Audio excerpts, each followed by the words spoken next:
আজকে নাকি জামাই ষষ্ঠী। আচ্ছা, জামাইদের কি এমন দোষ? শ্বশুর বাড়িতে ডেকে নিয়ে গিয়ে দেয় পেট ভরে ডোর। আম, জাম, কাঁঠাল, লিচু, গাদা খানেক ফল, সঙ্গে থাকে কালারফুল ঠান্ডা ঠান্ডা জল।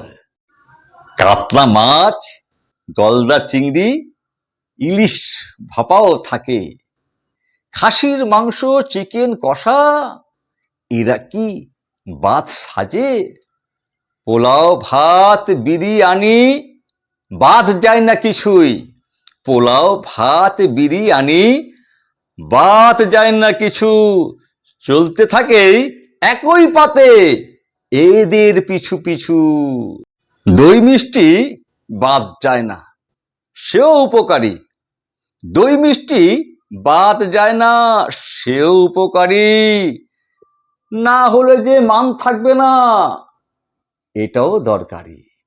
শ্বশুর মশাই আজ বেজায় খুশি। শ্বশুর মশাই আজ বেজায় খুশি। পকেট ফাঁকা করে। জানে সেও এমন একটা মেয়েকে জামাই রাখে কি করে।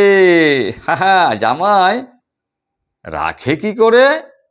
শাশুড়ি আজ খুব ব্যস্ত। শাশুড়ি আজ খুব ব্যস্ত রান্নাঘরে গিয়ে। দু হাতে মা দুর্গা হয়ে রান্না শুধুই করে। রান্না শুধুই করে। জামাই যে আজ শান্তশিষ্ট, ভদ্র বেশে থাকে। জামাই যে আজ শান্তশিষ্ট, ভদ্র বেশে থাকে। শ্বশুর বাড়ি এসে সে আজ পড়েছে বিপাকে। পড়েছে বিপাকে। আজকে হলো জামাই ষষ্ঠী। আজকে হলো জামাই ষষ্ঠী। জামাইদের আজ খুব মস্তি। শ্বশুর বাড়ির 14 গোষ্ঠীর উসুল করার হলো কুস্তি। শ্বশুর বাড়ির 14 গোষ্ঠীর উসুল করার হলো ষষ্ঠী।